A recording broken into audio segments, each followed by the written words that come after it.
I handed my landlord the keys after 10 years of being his perfect, invisible tenant.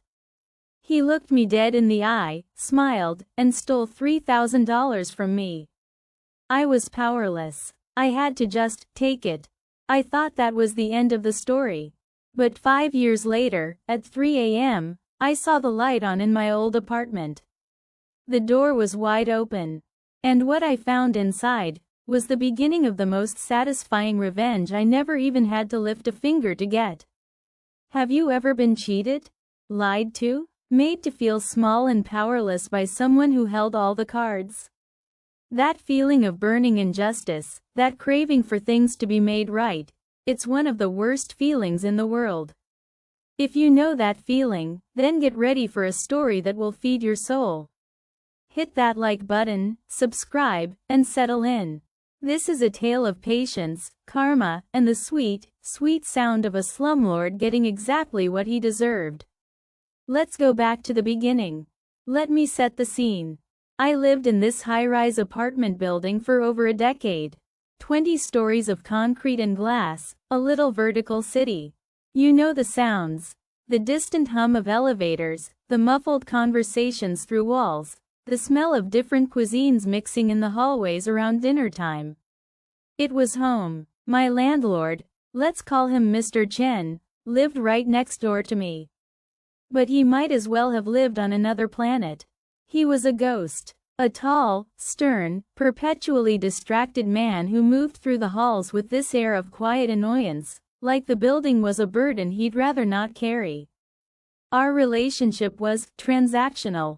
And that was fine by me. In fact, he preferred it that way. His rule was simple, and he laid it out for me on day one: never bother me. Unless it's a true emergency, a flood, a fire, don't knock on my door. His voice was always a low, impatient rumble. And I didn't. For 10 years, I was his dream tenant. A shower head got wonky? I went to the hardware store and bought a new one. The fridge started making a death rattle?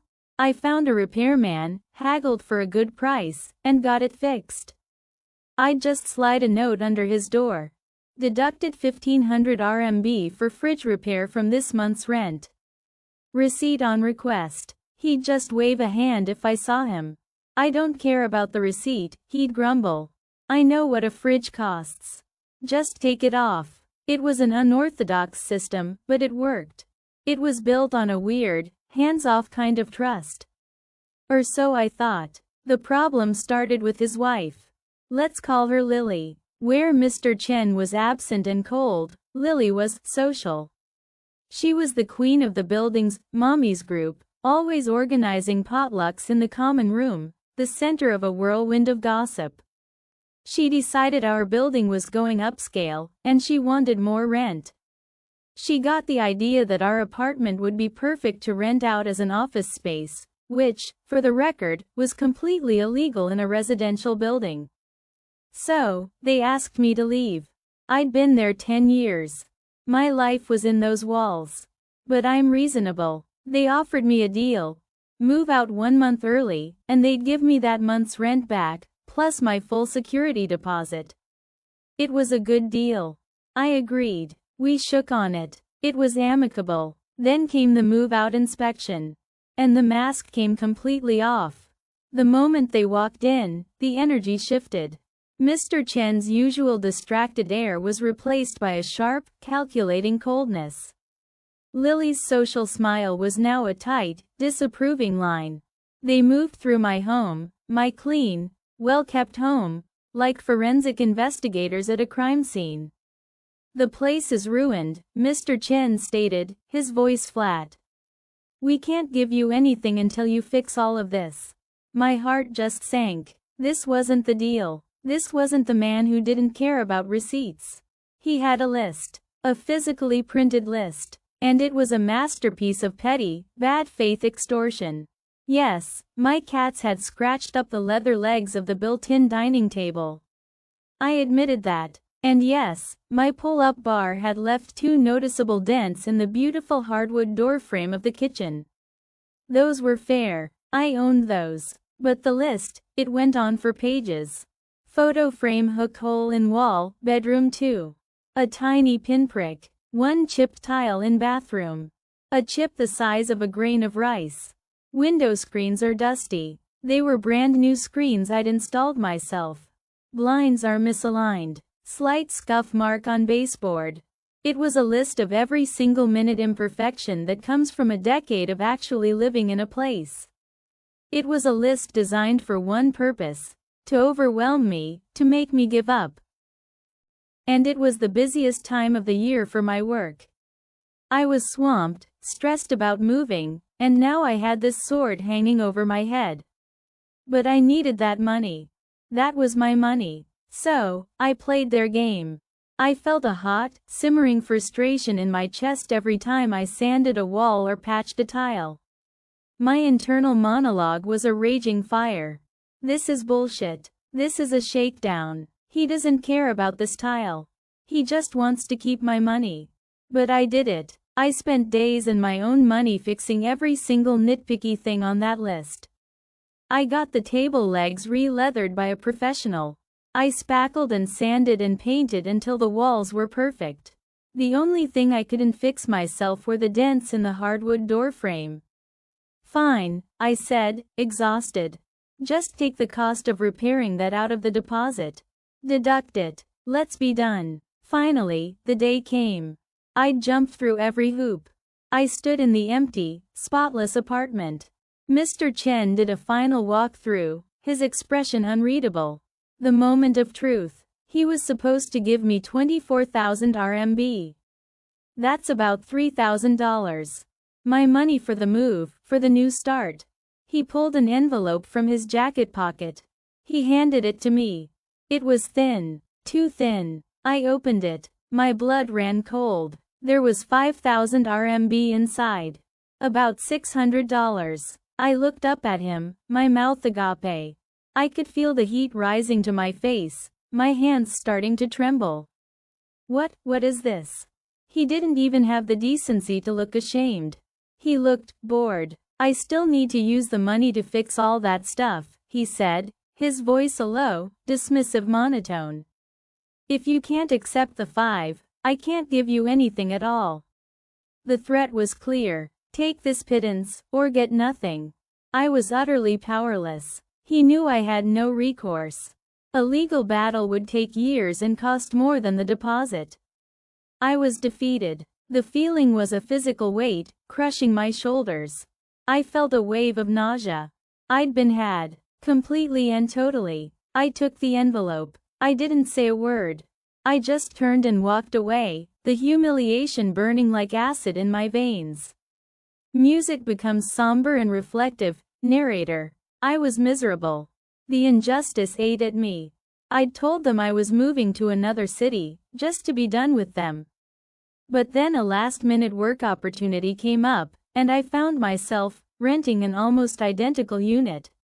In the same building, 3 floors down. The gossip mill of the building was already churning. I'm a private person, but I'd made the mistake of venting my frustration to one sweet older lady on my floor. She was the building's newswire. Within days, everyone knew. Lily, the social queen, found herself dethroned. The mommies group shunned her. People gave Mr. Chen cold stares in the elevator. It was a small, social victory, but it felt hollow. I still felt cheated. A year later, the property management office called me. The new tenants in my old apartment couldn't figure out the floor heating. They knew I'd lived there forever and asked if I could show them. I agreed. I walked into my old home. And my eyes went straight to the kitchen door frame. The 2 dents from my pull-up bar were still there. Pristine. Unfilled. Unsanded. Unfixed. I felt a fresh wave of that old anger. He'd kept my money for a repair he never even intended to make. I called Mr. Chen immediately. The dents are still there, I said, my voice tight. You never fixed it. You stole from me. His response was instant and icy. Mind your own business. Click. That was it. For years, that was it. I'd see him in the elevator. The silent, awkward tension was thick enough to cut with a knife. I accepted that I'd never see that money, and that he'd gotten away with it. Then, 5 years after the move, it happened. I was coming home late from a friend's birthday party. It was around 3 a.m. The building was silent, asleep. As I walked down the hall to my apartment, a sliver of light caught my eye. It was coming from under the door of my old apartment.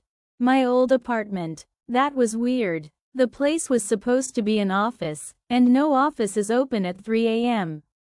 I got closer. The door wasn't just letting light out, it was slightly ajar. My heart started to beat a little faster. A mix of curiosity and dread. Something was wrong. I pushed the door open slowly. The smell hit me first. The stale, acrid smell of spilled beer and old trash. Then, the sight. My stomach turned. The place was trashed. Utterly and completely destroyed. Cabinets were hanging off their hinges. The walls were scrawled with graffiti, words like lazy landlord and profanities. There were broken bottles on the floor, old pizza boxes piled in a corner. It was a scene of pure, vindictive chaos. And my eyes, once again, went straight to the kitchen door frame. Amidst the ruin, those two familiar dents were still there. Like old friends. A permanent testament to Mr. Chen's greed and neglect. In that moment, any lingering anger I had, it vanished. It was replaced by a cold, clear certainty. He hadn't just done this to me. He'd done this to other people. He'd rented his illegal office to God knows who, and they'd absolutely destroyed the place. And he'd never fixed a thing. He'd created this monster, and I knew exactly what I had to do. This was the moment I'd waited 5 years for, without even knowing I was waiting. By this time, smartphones were everywhere. And our building had a massive chat group. 500 people, residents, shop owners, everyone. It was the digital town square. I didn't hesitate. I didn't gloat. I simply became a reporter on the scene. I raised my phone and started taking pictures. Dozens of them. High quality, damning evidence. The broken cabinets. The graffiti on the walls. The trash. And, of course, a close-up, crystal-clear shot of those two dents in the door frame. The same dents he'd charged me a fortune to fix half a decade ago. I uploaded them directly to the group chat. The caption was simple, factual, and devastating. 3 a.m. Door to 14B is wide open. This is the condition of the unit. Looks like there's been some trouble. Everyone, please be safe. Then I sat back. For a moment, there was silence. Then, ping, ping, ping, ping, ping, ping, ping. The chat exploded. It started with shock. Oh my God, what happened? Is that 14B? I thought that was an office. Then, it turned. Someone else posted. That landlord never returned my deposit either. Said I broke a window that was already cracked. Another person. He rented to some awful people last year who left leaking garbage bags right outside my door for days. Then came the videos. Someone posted security camera footage of a group of people, clearly tenants from that apartment, screaming obscenities at each other in the hallway in the middle of the day, while kids were trying to play. Another person posted pictures of cigarette butts littering the hallway right outside that door. The floodgates had opened. Mr. Chen wasn't just a jerk who'd stolen from me. He was a slumlord, a negligent, greedy parasite who had been degrading the quality of life and safety of the entire building for years. And now, everyone was comparing notes. The collective anger was a tidal wave, and I had just provided the damning evidence that broke the dam. The building management was tagged. The WA board was tagged. It was a digital riot. The consequences were swift and severe. The building management conducted an official inspection. They discovered the illegal office rental immediately. They found building code violations. They found fire hazards. Mr. Chen was hit with an avalanche of fines. A public disturbance fine. A degrading living space fine. A massive fine for illegally renting a residential unit as commercial property. The fines were enormous, totaling well over a year's worth of rent for that apartment. But the best part, the most beautifully karmic part, was what came next. The building management, under pressure from 500 furious residents, refused to grant him permission to bring in construction crews to fix the place. They cited ongoing investigations and safety concerns. His trashed, ruined apartment had to just sit there, empty, for 6 months. A rotting, festering monument to his own greed, right in the heart of his own building. He was losing money every single day it sat vacant, on top of the massive fines he had to pay. He became a pariah, a ghost in his own home. The social shunning that had happened to his wife years before was nothing compared to the universal, concrete contempt he now faced.